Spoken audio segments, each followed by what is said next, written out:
Hello, diplomatic friends and members of HOMSA. My name is Heather Brown and I'm from the Ottawa Garden Club. The Ottawa Garden Club and the diplomatic community have had a very special relationship over the years, and we're delighted to provide this video on flower arranging for you. We had hoped to film it earlier in the season, but the COVID restrictions kept us from doing the filming. But better late than never. So I'd like to introduce you to our expert designer, Cynthia Hoisak.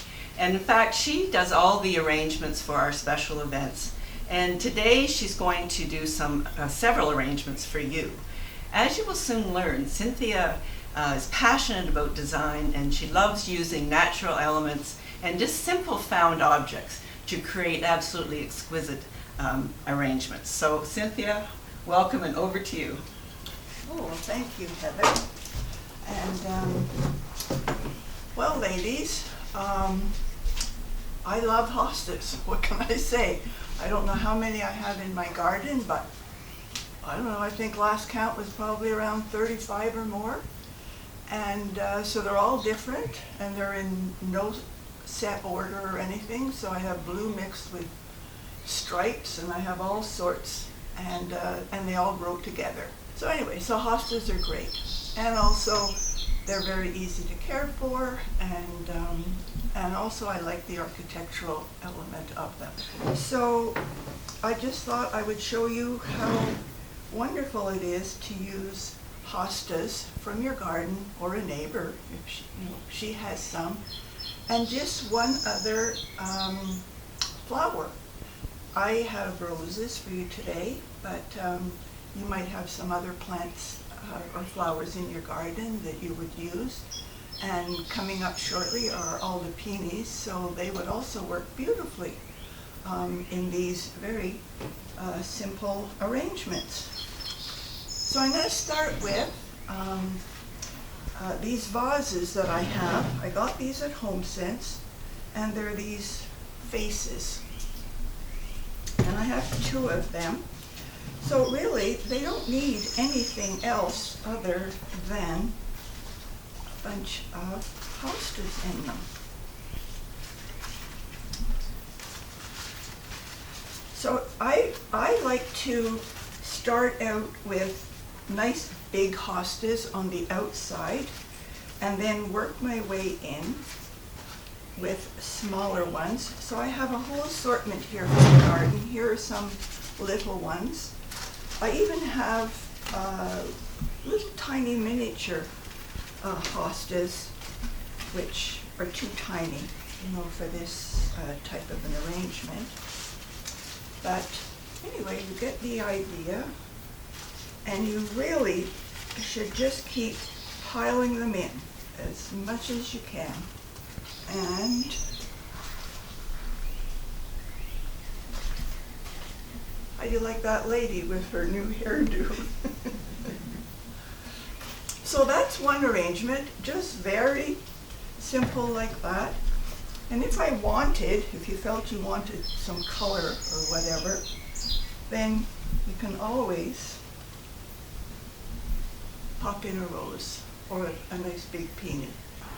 So here it is, all finished, and just a little bit of tweaking, which is kind of fun, and you can add some more if you like, but there's a little arrangement from your garden that would probably take no more than 5 minutes.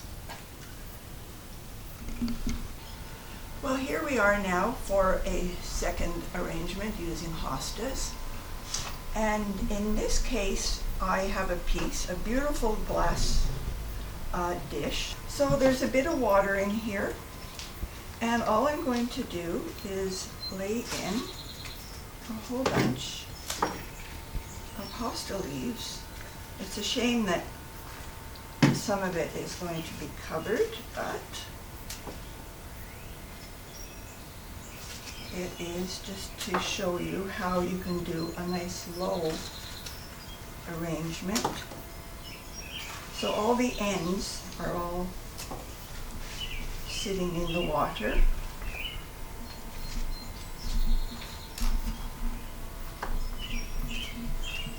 And we're going to try and overlap some of these. So you're really just playing with them.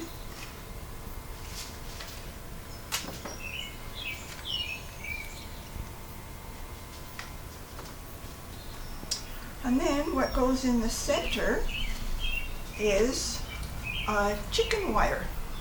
So you just need a little tiny piece. You can use Oasis if you like. I just happen to have this around, and it keeps getting moved in the garage here for years now, and I thought I'm just going to use it in this arrangement. So I've just squished it all up, and then I've added the roses.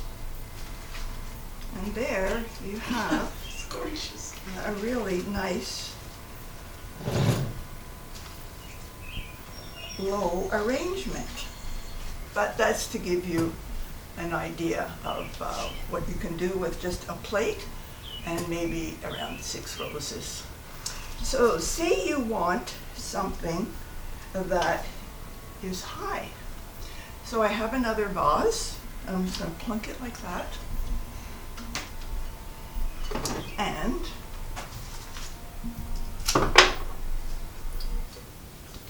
basically that's it. These all can even be down, floating even. Oh, look at this, it's all coming off the,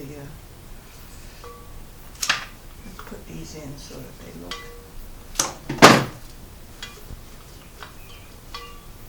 Or they could even be floating.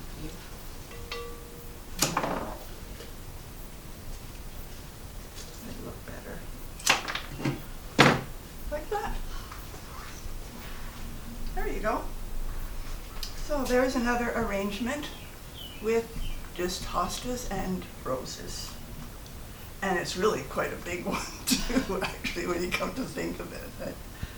And so those are the options that you have for just using a nice glass plate, which most of you probably have at home. Okay, now we're ready for one other hosta demonstration, and a little bit different than the others.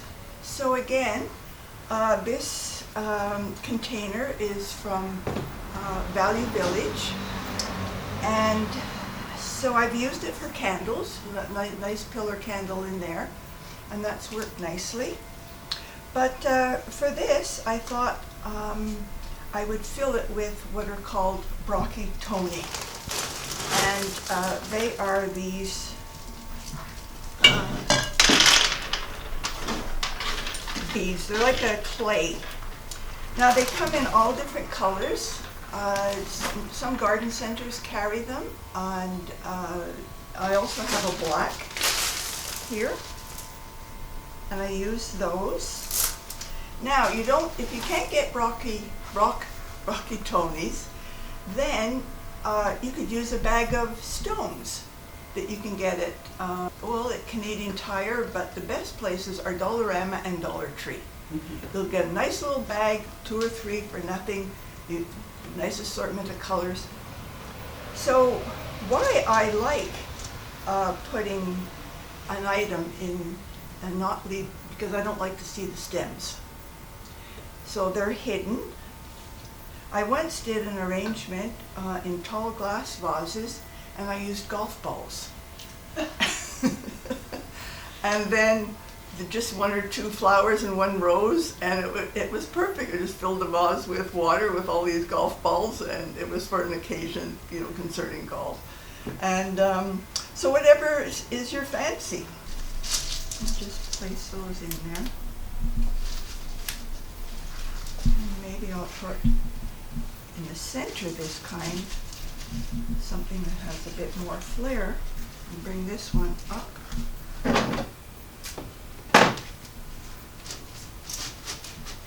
And if you wanted, you could add a single flower, or another possibility is if you have ferns in your garden, you can just add a few fern branches, or some Euonymus, or whatever shrub-like plant that you have, you can add to that.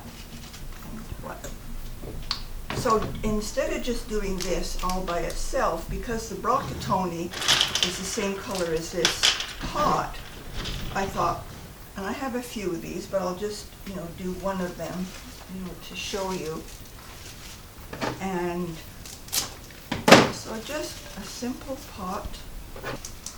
So basically, that's it. So the two would go together. I have a few more like this. So if I was doing it for myself on a table, I would put another one of these on the other side. And that way we have this color, going across everything. Now I'd like to show you something a little different. I get these vases from either Dollarama or Dollar Tree. They're about $1.25 or $2. But they're just boring, just with the glass all on its own. And again, I don't like to see what's going on in a glass when I do an arrangement. So I have these bins of bark that I've collected over the years, and most of them have a nice natural curvature to them. So they work really nicely around a vase. And so that's what I've done here. I don't know what type of tree, could be a spruce or something. And you just find all the little pieces that will work, lining them all up. And then I just have a piece of jute securing it. Now there's various ways. You can use a glue gun, and that's one way. And on this one here, I've used Gorilla Glue tape. So it has, just put the tape on the glass, and then you take the bark and then you just press it on, and voila. But since this one was so chunky and has a lot going on with it, I also added the jute to that. So in this one I have some water, and we're just going to put some roses. Oops. Let's tuck this one out like that. And so I just like the juxtaposition of the elegance, you might say, of the roses and the rusticness of the vase covered in the bark. So that's one option for you. And then it's always nice if you have another piece of bark or some of the wood discs that are out there now that are so very popular, and you just put this on that, and you've just added a little bit more scope, to the arrangement. And here's another one. I don't know if you can see what's going on in here, but these are just hens and chicks. And so I wanted them to go in something that I had outside, but they don't require a pot, and I don't want them in the ground. So what do you do with some of these plants that you would like? Generally small ones. You can use ferns, aloe, anything that is a small plant. So there's a technique that the Japanese use, and it's called kokedama. And really what it means is moss-covered ball, earth ball. And that's what I did here. So I just take a little bit of earth in my hand like this, put the plant in, and then come in with some moss. Usually a sheet moss works best because it's one nice piece. And you just bring it all up the sides, grab a cord or a wire and secure it, and that's it. So to look after this, all I do is just dump it in water every week or 2 weeks or so, and it's fine. But the beauty of this also is I just plunk it in here with this. Okay, so here we have a wonderful organic, quite different arrangement that really just stands all on its own. It doesn't need anything else. So anyway, I suggest that you Google kokedama, and you'll see they have lots of videos on how to do this. And I think it just might open up a whole new avenue of gardening, I guess, that might interest some of you. And now for something that you can do on your outdoors patio table or a little side table or whatnot. And it's an arrangement using succulents. So these guys are really hardy.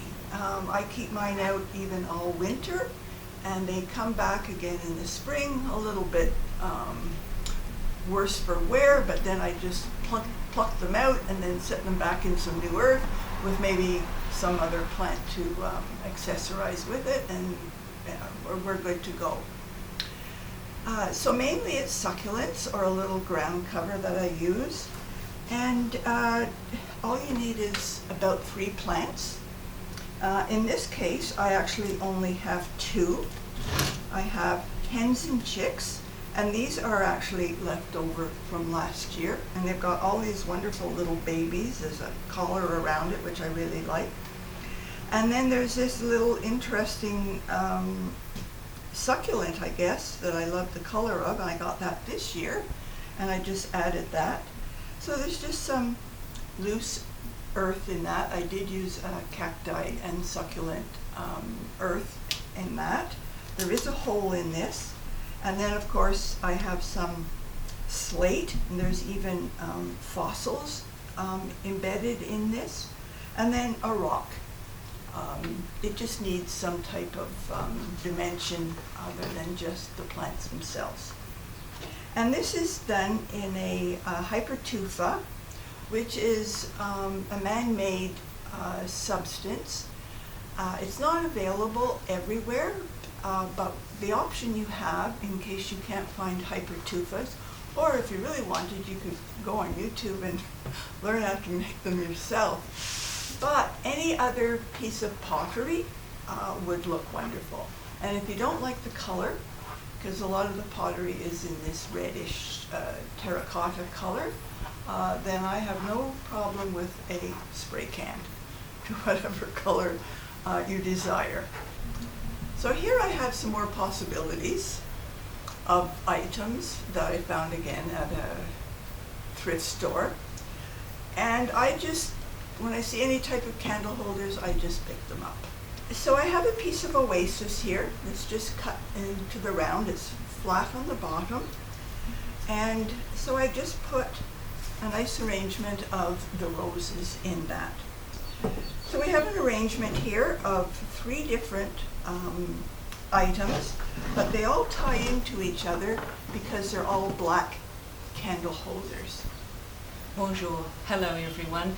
My name is Sarah Harvey. I'm from New Zealand, and I'm delighted to be here today with members of the Garden Club. I'm the new president of HOMSA, and what a privilege it's been to spend time with Cynthia and Heather learning about how to make something simple and delightful for our summertime. Hopefully we'll be able to entertain and have people in our gardens over summer, and I've just loved learning from you, Cynthia, about how effectively and simply we can create something just a little bit different for our tables this summer. The wonderful collection of containers you have is truly inspiring. I haven't yet been able to visit Costco or Value Village, but when COVID is over, I'm heading down to these places, and I'm looking forward to discovering what treats await me, and then going into my garden and looking at how I can use what I have. Mm-hmm. So thank you so much, Cynthia, for this. It's been a real treat. And thank you to Heather, past president of the Ottawa Garden Club, for making this happen, and really look forward to seeing us all together in the flesh later this summer. Thank you.